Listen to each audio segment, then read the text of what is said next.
It's now 6 p.m., and I'll call the special meeting of the City Council of the City of Victorville to order.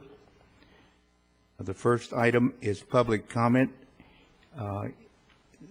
Public comment will be limited to 3 minutes, and you must fill out a card located in the foyer and bring it to our city clerk if you wish to speak on this item.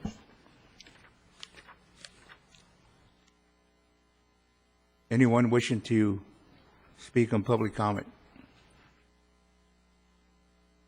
There are none. We'll go to item number 2, a request to approve an additional appropriation and authorize payment of fees to Caporese and Larson in connection with 2007 audit. For approval? Second.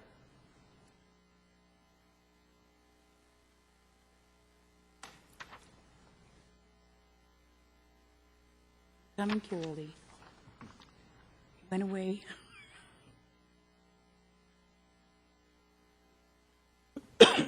Almond? What did, Not on my screen.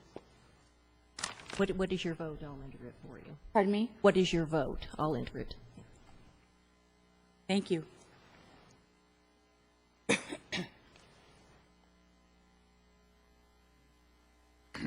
Next on the agenda is item number 3, is discussion and possible presentation of 2006-2007 audit. Mr. Cox? Mr. Mayor and Council, we've waited a considerable amount of time to get this audit. As someone indicated, it's 20 months late. I didn't go back and read it that carefully, but I came in very late on this. I have had some discussions with the auditor and the finance director, Mr. John Sullivan. I felt it was in the best interest of everyone, including the city, to get this audit and to get it out. It is unfortunate that the audit is showing what it shows. I took personal issue with the 2 items. Number 1, right down to the hangars. I wasn't able to convince anyone that I was right. I intend to look into that subsequent to this. The second issue is that the auditors have reported tremendous amount of expenditures as a result of having to go back and re-audit the prior year's audit, and I had requested that prior year audit be contacted. I think that they have the right to come in and either defend the figures or make the changes. To date, if they were notified, I have no indication that they were. I intend to do that. I think we have an obligation to notify the past auditors for the input. The audit is before you. It is a public document. It is complete, and I believe that the work is done in regard to this audit. We have another audit. This is the 2006-2007. Next is 2007-2008. Before you, I have distributed the estimated cost as best as I can determine what they were. Somewhere around June 26, 2007, there was a basic fee given to the City Council of $82,875, supplemental for $24,900 for a basic total of $107,000, and then there was some other work that was authorized, apparently requested to the finance director, approved. I could have been approved by the manager, I'm not sure. But the end result was that you have seen at the bottom that the cost is additional $210,000 over the amount of over $154,000 that's been paid. There was a statement made as if there was an automatic assumption that the auditors would continue now with the 2007-2008 audit. I would ask the Council's approval to authorize me to look into that. I can't find a contract that's signed for that work. I don't want to proceed automatically with the assumption that they would do that work. Therefore, I'd like to take a look at just what has been paid for that work. I'm assuming that all of this work wasn't only on the one audit, and I want to make sure that if we've paid for the other audit, I want a timeline, and I want to make sure that that is done with absolute dollars submitted. In reviewing the record as best as I could tell, for the record, I was requested to authorize a check for the Council to validate. I'm not authorized to sign these kind of numbers. I don't want this to happen again. And therefore, before we proceed, we will nail down the amount as exact as we can possibly get exacted for the audit, and how much has been paid to date, how much work has been done to date. and that remains to be negotiated. I ask council's authorization for me to be in charge of that. So moved. Now, well, discussion before we... Okay. Just on his request. Oh, Second.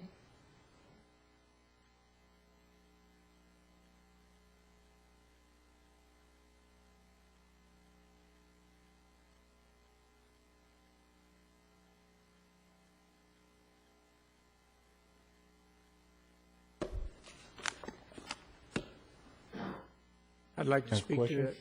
that. I think this council needs to make consideration to not continue with this auditors for the next year.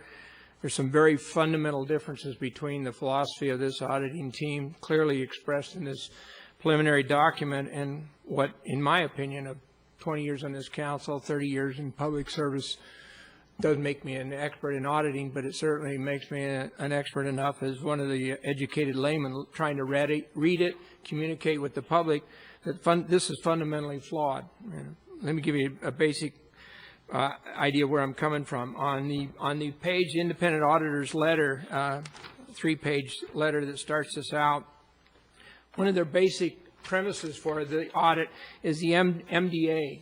For the folks in the audience, that's management, discussion, and analysis.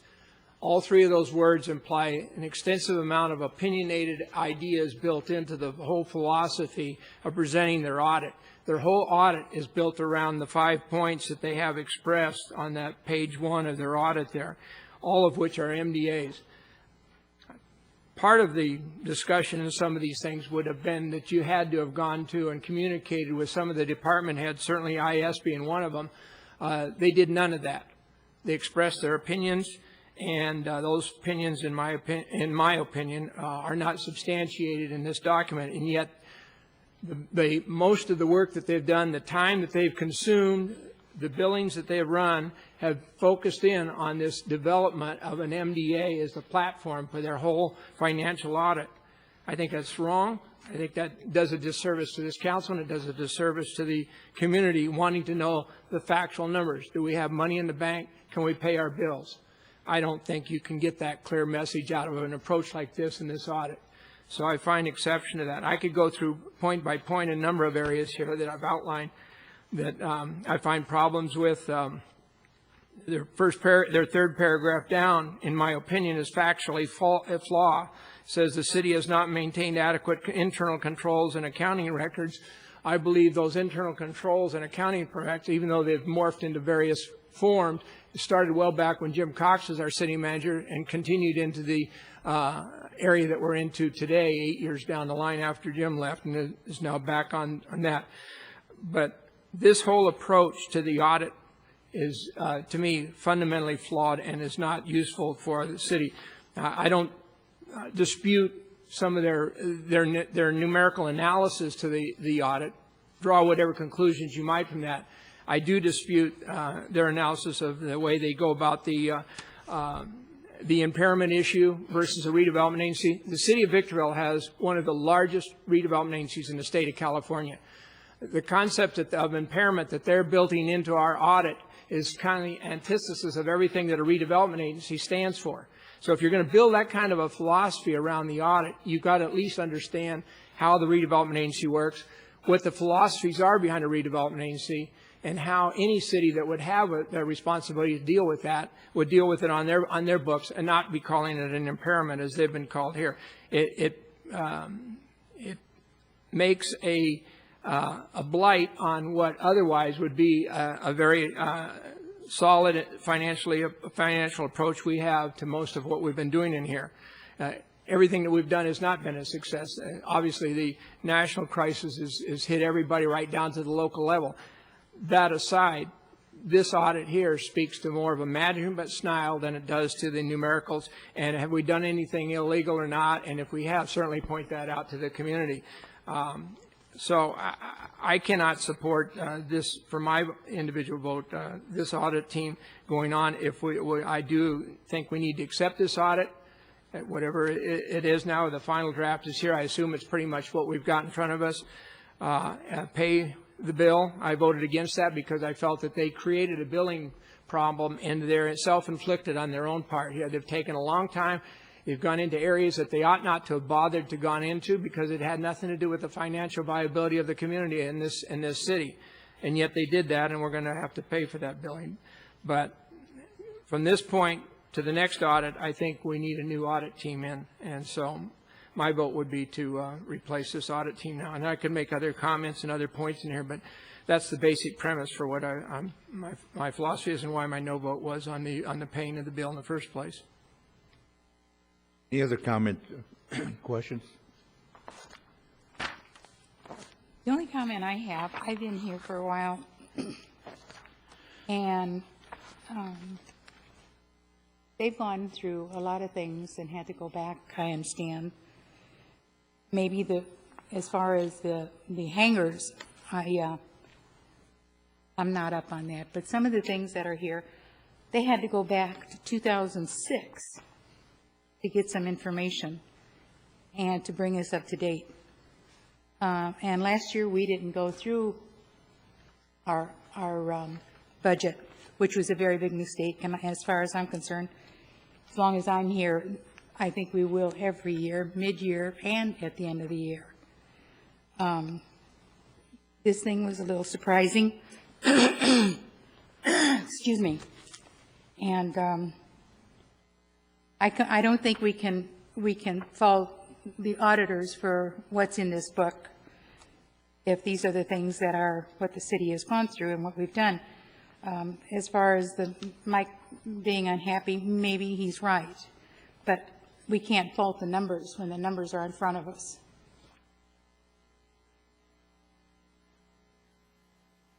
Anyone else? Well, Rudy, I would just caution this council as well as our city manager in looking at changing the auditors again. We could put out the 2007-2008 audit another 20 months potentially by bringing in a new auditor. I just don't see any purpose or what good that does us. I would never be in favor of that. If you want to look at bringing in a new auditor, then it would be for the current fiscal year that we're in. I'm not saying I'd support that either, but I just think it's very problematic, and it's going to cause the 2007-2008 audit to be pushed out to who knows when, and thus make this city and this council look bad once again. Well, I think the final call with regard to who does the next audit rightfully belongs with the city manager. I will support whatever decision or recommendation he makes. That said, I'm not sure that tonight is the night that we intend to go through this. I have read this audit with a fine-tooth comb, and I have underlined and annotated and raised questions about many aspects of this audit, and certainly there's not enough time to go through even my piece of it tonight. But just addressing the suggestion of whether or not we look for other auditors, I have to point out, I don't know whether anybody else did this or not, but I did.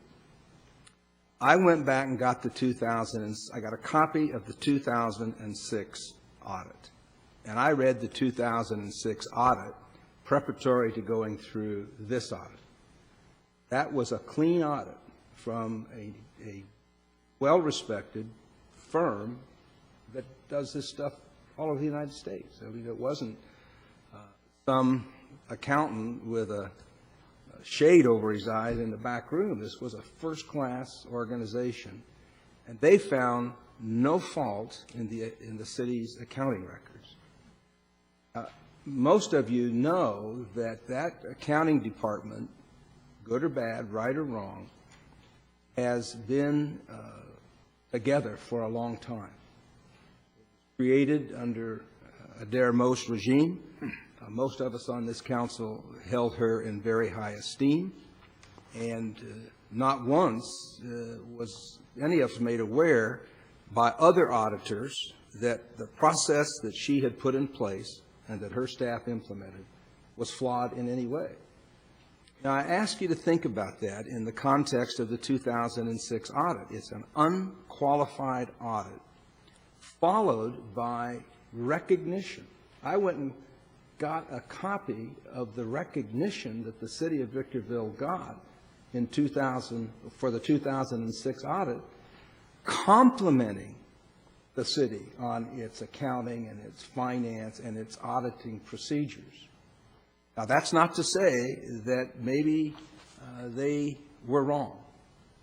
But, for me, trying to be as objective as I can, when I get this audit, which is the following year, and it basically shreds everything that had been done year by year by year through 2006 and gets statewide accolades in the form of the city being singled out, I say to myself, what in the world happened in a matter of less than a few months?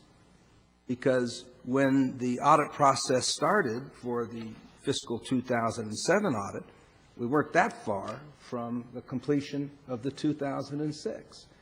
So I have a huge question in my mind how we could go from those kinds of very positive comments and accolades into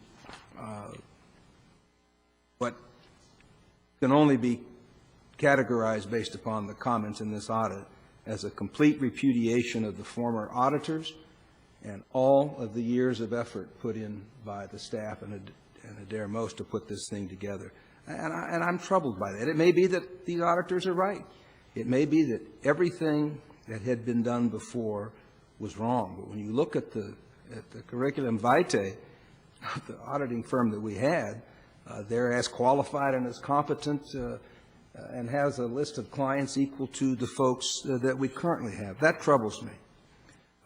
Much of the commentary in here with regard to what they say are lack of internal controls, I would disagree with many of their conclusions. And at some point, I'm sure we're going to be afforded the time to delve into that. But I think, rather than just dwell on the negatives, I think some of the things that we ought to look at and be proud of.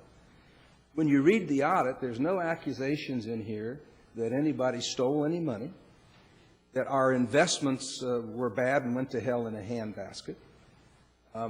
You look at the commentary, there's actually a lot of accolades in this audit for a lot of things that the city does even through today. But I think it's important to note that there's no indication in here of embezzlement or theft. They even say that our investments have been sound. Most of the criticism comes from, as Councilman Rothschild has mentioned it, management prerogatives that rightly belong to this council. I disagree with the impairment tests and the impairment rationale associated with Foxborough and associated with hangars at George Air Force Base. At some point would welcome the opportunity to have a session focused just on those issues. Those are the two most critical issues in this report. I raised those issues early on with the auditors, and we're all there. And obviously, the auditors disagree with my comments about how RDAs function. I simply said then, and I'll repeat now, if the auditors are correct, then I think redevelopment agencies throughout the state of California are in serious trouble, because the very substance of what a redevelopment agency does is severely challenged in comments contained in this audit. And at some point, I think those things have to be addressed. But while I'm not happy with the audit is what it is. And to the extent that there are things that need to be addressed and corrected, I'm confident that this council will do it. I certainly would like to know in more detail why they feel that there is a lack of internal control or lack of adequate internal control. And I'm troubled about things that there is an honest and sincere difference of opinion. It has been stated that our accounting system is not adequate for the job, and that our software programs are not adequate for the job. Just use San Bernardino County as an example. There are cities in this county, much bigger than us, that are using the exact same software that we use, the PeopleSoft software. I've been in meetings, as you have, where there have been comments made, representations made, that the software program is not up to speed, can't do the job, and that there's a lack of dialogue between the IT department who runs the software and finance. It was before you became the city manager, Mr. Cox, so if you take umbrage to what I'm about to say, it wasn't on your watch. I asked John Roberts permission to talk to the IT department. He gave it, and I asked, had there been any discussions with Chris Stathis and the auditors concerning the PeopleSoftware program? I was here when Chris Stathis was hired. I have no reason to doubt his honesty and his integrity. And at the time I asked him, he had not been contacted by the auditors.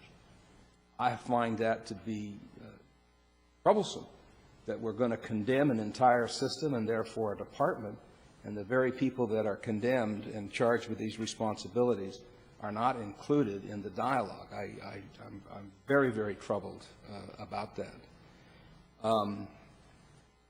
And, you know, I could go on and on and on with those kinds of concerns that I have, but that will just give you a flavor of why I am concerned about going forward with these auditors for the next round of audit. I think that at this point, city manager's job to ultimately make a recommendation to this council, and I'll reserve my judgment until that occurs. But I do hope at some point that we have an opportunity to go through these materials in greater detail. I hope that spending 4 or 5 days over the weekend since we got this stuff won't to be in vain, and that there will be opportunities to go through this stuff in greater detail. But I agree with Councilman Rothschild. I think that the impairment tests that have been used, in my opinion, are flawed.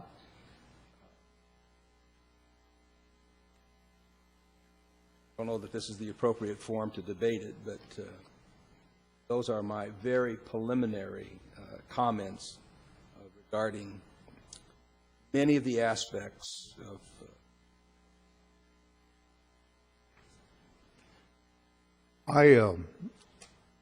I agree with the impairment with Mike Rothschild and Terry Culver regarding the impairment.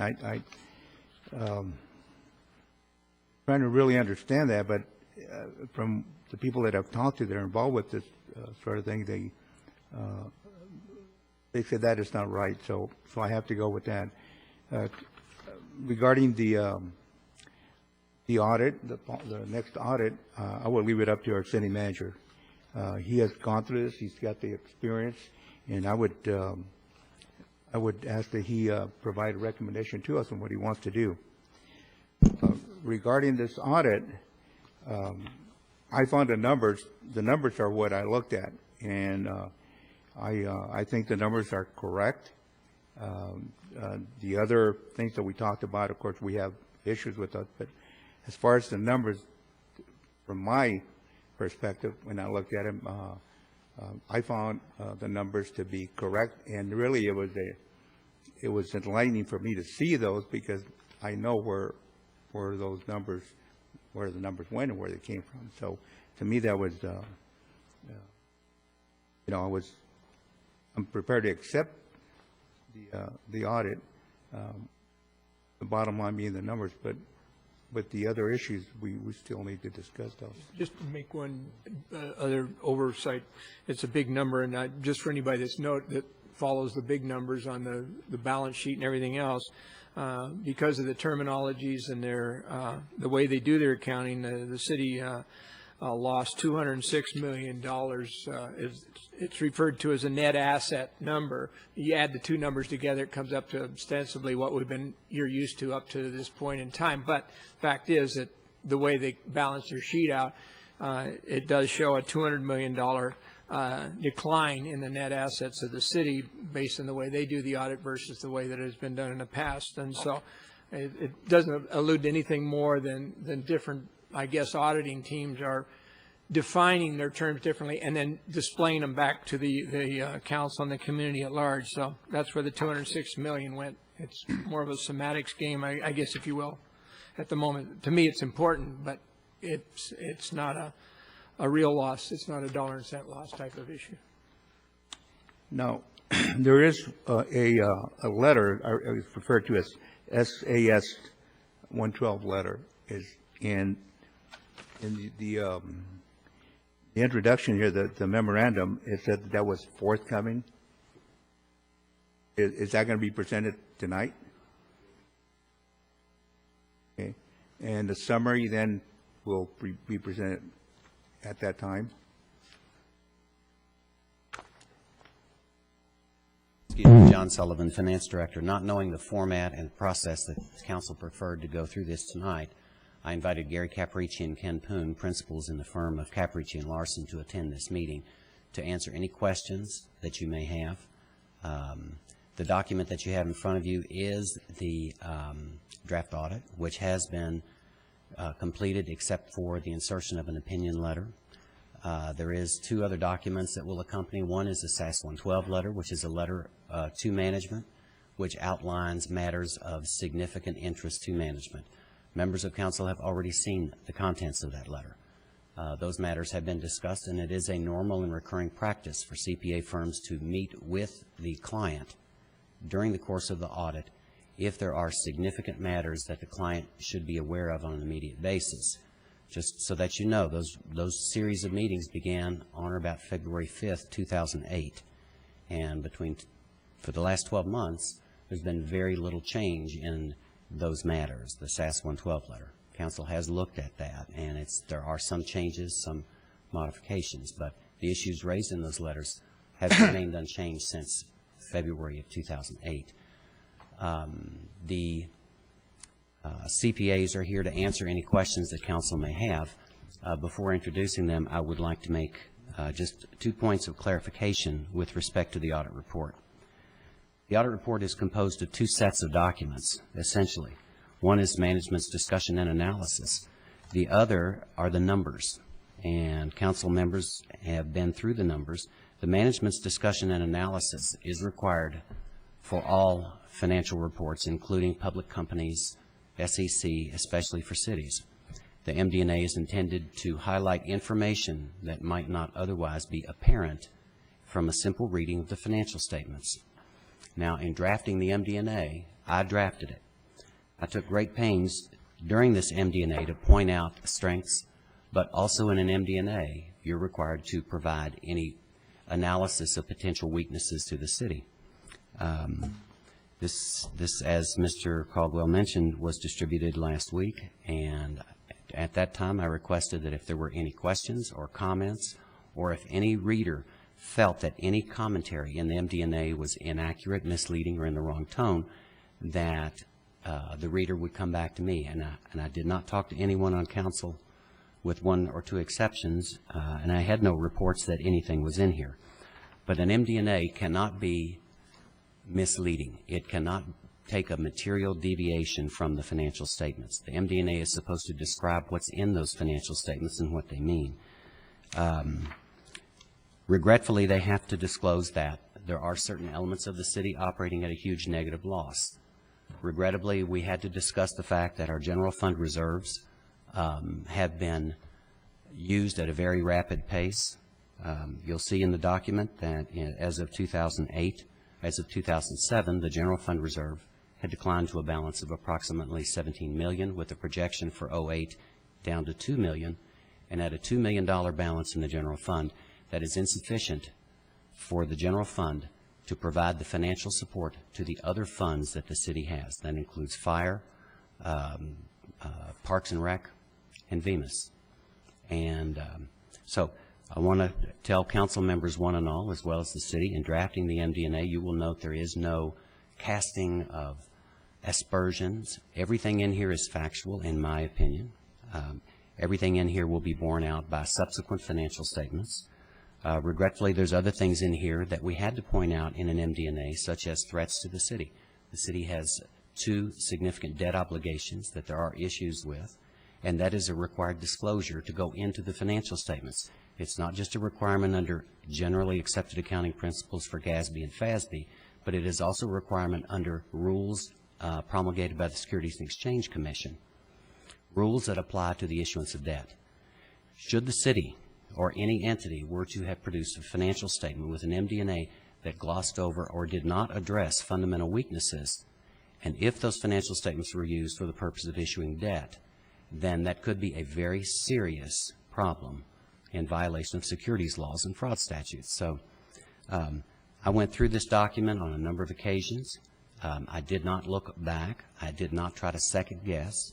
I just explained the facts in these documents as I knew it on how Victorville Municipal Services came into being, what their business model was, how that business ended up with a net loss. And I will say again, that net loss, there are many, many conditions that existed during the time when various business enterprises were undertaken. Conditions, and I pointed out in this document, conditions existing in 2004, 2005, 2006, 2007, but the world changed in 2007. Decisions which I will say, in retrospect, had every chance of success. VEMIS, good decision. But we did not know in 2004 and 2005 that the mode of operation, from going from gas-based generators to diesel to biodiesel, we did not know when we adopted that business plan that natural gas would almost triple in price, diesel fuel would triple, biodiesel would triple. So our business model, which, as Mr. Rothschild has mentioned on many occasions, we set up VEMIS knowing it was going to take a small loss. That's an economic incentive. We did that to create jobs. That's what a city does. When we looked at that business process, we figured we would lose a little bit of money, not a lot, but that economic incentive was well worth it to the citizens. What changed? And as we all know, what changed was the price of gasoline, price of diesel fuel, relative inefficiencies in various forms of electrical generation equipment. That changed. And as a result, we have some issues that we have to deal with today. And as council is well aware, we entered into a major initiative which was recommended universally by consultants, by people in the energy business, the Victorville too. Why did we do that? We did that for the very reasons that have been stated for years. Build jobs, create stability in this community, create a revenue stream that would not be taken away from the city. Those are very laudable goals. That whole series of transactions and that business plan was entered into with the loftiest of goals. We made good decisions. I say we, as in the city universally and going back several years. We made decisions based upon experts, many experts. And as time went on, no one would have envisioned 2 years ago that all the banks would have failed, that the banks would have been nationalized, that General Motors and Chrysler are on the verge of filing bankruptcy, that all the New York financing houses are virtually out of business, that counterparties, which are a required element in creating long-term energy contracts, offsets, power purchase agreements, all of those entities, no one could possibly have imagined that those entities would be on the verge of failure in 2007 and 2008. Now, we have to live with decisions made in a time when the world had changed. And regretfully, those decisions now are things that we have to deal with. But again, I want to emphasize, and that as the management discussion analysis does point out, Decisions were made in 2004 through 2005 in an environment that no longer exists. And I wanted to point that out. So as far as the document on pages 1 through possibly 26 or so, which is a management's discussion and analysis, I've been through this, and on significant points, I have shared information with, especially regarding DeVemus, a change in business plan, a change in business model. This is not just something that I wrote one night. I don't believe that any of the information in the MD&A is incorrect or tilted or biased. I believe every word in here is absolutely accurate and does reflect the financial position of the city and dovetails into the numbers. I realize council has some differences of opinion with the concept of impairment. Impairment is something that's been around in various rules-making bodies for many, many years. It is not a new standard for government accounting. Impairment is real. And Mr. Rothschild indicated that an impairment, that's what RDAs do, and that is true. Cities are set up RDAs, redevelopment agencies that are created as a redevelopment agency. They are set up to give away stuff, basically to create incentives for business. But anytime an RDA creates an incentive for a business, they create an expense on their books. So the impairment on the hangars, that was an incentive program. It was done in order to get businesses into the airport. So you can't give away something without recognizing an expense, and that's what the impairment test is on the hangars. The impairment test on electrical generation equipment, I don't think anyone has any questions or any unresolved issues with that. I think of all the information we see here, the only two issues that are worthy of discussion, and I agree with council members who mentioned that, is the impairment issue. But we all know that we lease the airport hangars at an amount such that we could not recover our investment over the life of the hangars. We did so willfully to create jobs, to get the good businesses out there, to jumpstart that airport. So I think it's difficult to imagine how we did not create an expense, which in accounting terminology is called impairment. If council so chooses, I would introduce the auditors to ask any specific questions you may have as to any other area of the audit. Any Question questions? for you, John. Yes, sir. Did you write this, page 11, is that part of your analysis or their analysis? It, on the area I'm looking at there, is it says deficient operations for proprietary funds. Yes. And over here, you identified the proprietary funds as the sanitary district, municipal utility, water district, golf course. I sat on that water board for 9 years, unless the rules have changed, and I assume that the sanitary district might be the same. You can't have a surplus in those two areas. Now, you can have a capital improvement fund building, you can have O&M and everything else, but how do you get a surplus for those two funds? And the golf course, I defy any municipality in the state of California to tell me that they're making money on a golf course, municipal golf course, I mean. No. Well, let's talk about, first of all, the definition of a proprietary fund. The funds within the city of Victorville were defined as either government funds or proprietary funds or fiduciary funds or whatever the fund designation.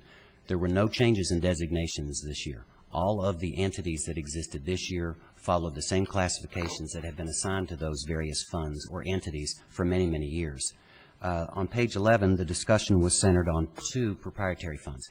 First of all, a proprietary fund is a piece of business of the city that is business-like. So obviously, a water company, that's a business-like because we sell goods and services to the public. Water is one. Sanitation is one. SCLA is one because their source of revenue, they're there to make a profit and to do something. It is not just a government fund which essentially receives taxes and then spends it for the benefit of the people. It is intended to make a profit. That page 11 discussion was focused on two proprietary funds that are operating at a deficit, and that is VEMUS and SCLA. And the only point of mentioning this was to dovetail into the preceding discussion on demands and encumbrances upon the general fund. You know, as we know from discussions for the last 2 years, or last year and a half anyway, because I haven't been here for 2 years, Our general fund reserves have been significantly depleted. What that means is that we, in the general fund, we are the father, I guess, and we have responsibilities to support these other funds, and we have supported those other funds. The general fund does provide a huge amount of subsidies, if you will, to VEMUS. The general fund pays the fire contract. We pay for any cost overruns or any expenses that are not otherwise covered at the golf course. So the general fund, the text says the general fund must be viewed as a source of economic stability for all other funds, because other funds don't necessarily operate at a profit. Our fire district, for example, we had lots of fire department people, and they don't generate any revenue, so the general fund has to pay that. And the utility company, the utilities have not been able to generate an operating profit. So again, the general fund has to step in and support their operations. This discussion on the proprietary funds was limited to two funds, the two funds that need the most help from the general fund. But at the same time, the expenses of the general fund have increased at a rapid pace while revenues have declined. And that was intended to alert you, as the reader, to the fact that general fund revenues are in a decline, but general fund expenses have increased and are not expected to subside for some time. And at some point, the general fund will not have a surplus and not be able to support the operations of these two specific funds. The text indicates that there's a projected balance at the June 30 of 08 of about $2 million in the general fund. That's $2 million. But yet in the year 08, there are requests for funding out of the general fund of $14–15 million. Or, I'm sorry, going forward to 09. Challenge you right there. VEMUS is, in fact, was up to this year at least, a drain and a negative. There's going to be a long time before we would ever see, quote, a surplus. However, from next year forward, VEMUS begins to become a revenue source for the general fund again. It turns back around. It does. How do you show it when it's starting to show generate? It could be $1 million, it could be $10 million in 5 years. What if it had $10 million coming in? You're not talking about it as a $10 million surplus. It's not that at all. It's a revenue source that we've created over this platform that we've put in place. Exactly. And when VEMUS begins to make serious money, now they are not quite in the black, but as counsel has mentioned, as you have been quoted as saying, VEMUS is on the verge of being in the black, and it is. With the continued development at SCLA, that creates the customer base for VEMUS. VEMUS has remodeled itself, that's discussed in this document, so that they are established to make a gross operating margin, a profitable margin. As the financial statements show, for example, because of the run-up in natural gas, diesel, and biodiesel, for every dollar that VEMUS generated, it cost $3 in fuel. And that had to be reversed. And so that was the impetus for changing the basic business model of VEMUS from self-generation to interconnection, even at a discount. Roughly speaking, VEMUS can purchase electricity off the grid for maybe an 11 or 12% discount from Southern Cal Edison retail rates, so we can afford to give a 10% discount on Southern Cal Edison and still make a positive margin. But as you mentioned, what really will happen is the continued development at SCLA, then VEMUS will make a substantial operating profit. Since it is a component of the general fund, it is a proprietary fund. To the extent that they make money, they essentially just pay a dividend back to the general fund. So you are correct. The general fund will stand to gain significantly in the long run, much as we had hoped, sincerely hoped, would have occurred with Victorville II. Victorville II had a huge potential for profitability several years out. But as with the general economy, banking systems failed. The price for power, the price for fuel, all of those things are beyond control of this council, beyond control of anyone that I know, and those things changed, and they changed not in our favor. But we're addressing those issues at this time. A question, John. The transfers from the general fund to VMSU and SCLA, were those recorded as loans or There's two ways to record those. I'm sorry? There's two ways to record them. First, we can record them as a loan if we expect to be repaid.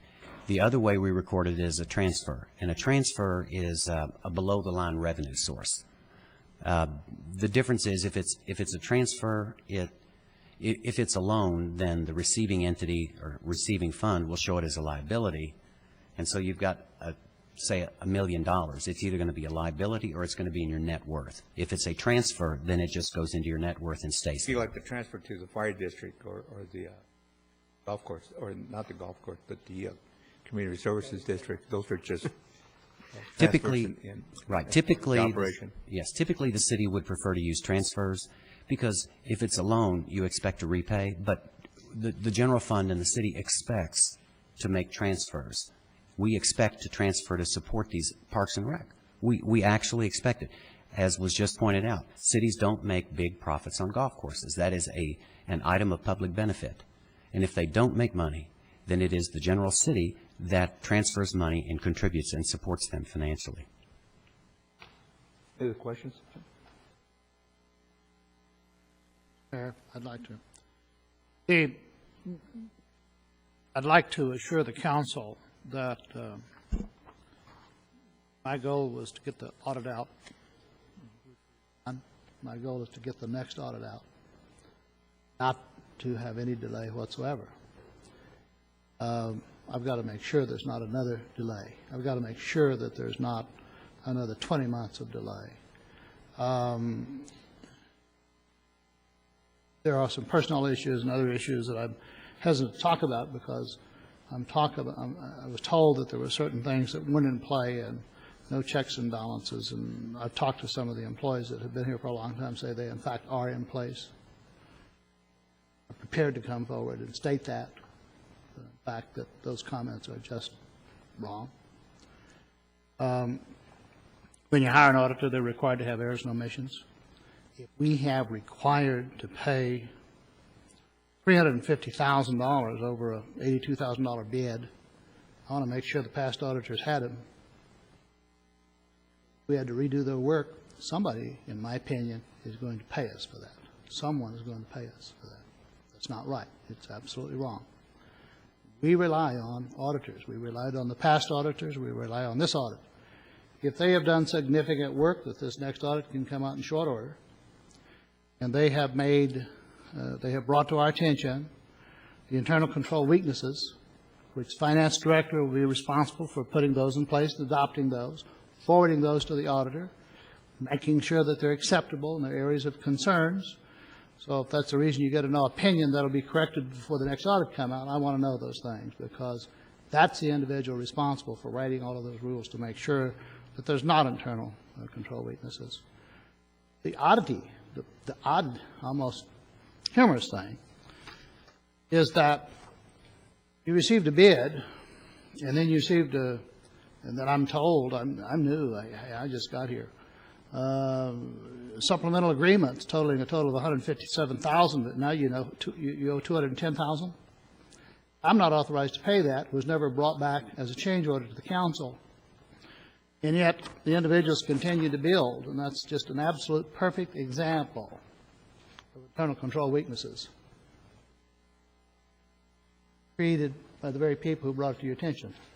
That doesn't make any sense, and I want to be able to take the time to look at this, get an answer, find out exactly what they are, give the finance director the opportunity to write those, to write a plan, submit that, make sure it's acceptable.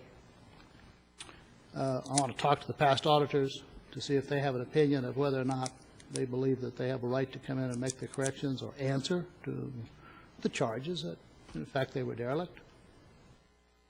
And I do believe that, based upon the research that I've done so far and talking with other auditors, that we have an obligation to notify them that. We can't avoid that, in my opinion. I want to be able to the audit is independent. And I made an attempt to discuss the impairment on the hangars based upon my experience, but not as an auditor. I made no headway whatsoever. So I went and talked to another auditor and gave him a hypothetical case. And the answer was, you're absolutely right, it's a footnote. not an impairment. I want another opinion. I'm entitled to that. I think this council's entitled to that. Do we move ahead with the current auditors? I don't know. After I discussed the matter with them, they didn't want to discuss it before the audit. Don't want anyone saying that we interfered or tried to change the outcome in any way, shape, or form.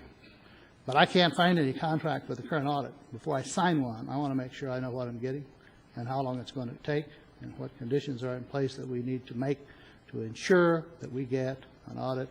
And if we can, probably not an unqualified audit, but I think we deserve a qualified audit at best, maybe. But somebody who tells me they're not going to listen to me and they're going to have no opinion no matter what I say, kind of tells me they don't want to work with me. So give me a chance to look into it. I'll get back to the council as soon as I can. I think the public deserves to see the audit as soon as they can, the 2007, 2008. I think the council deserves to see the audit. We want to get that done, and we want it done quickly. But I certainly don't want it done with a cloud over it. I think it's time to clear the issue for everyone. So our next step is to accept this audit.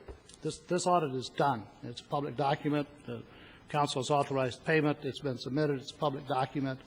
And even though there may be another letter or something to be submitted, I think the concentration from this moment forward is on the 2007, 2008 audit. Well, I think that information has already been provided. It's going to be formatted in this letter, but according to the report here, we already have the information. So, is there a motion to accept the audit? Also move? Second.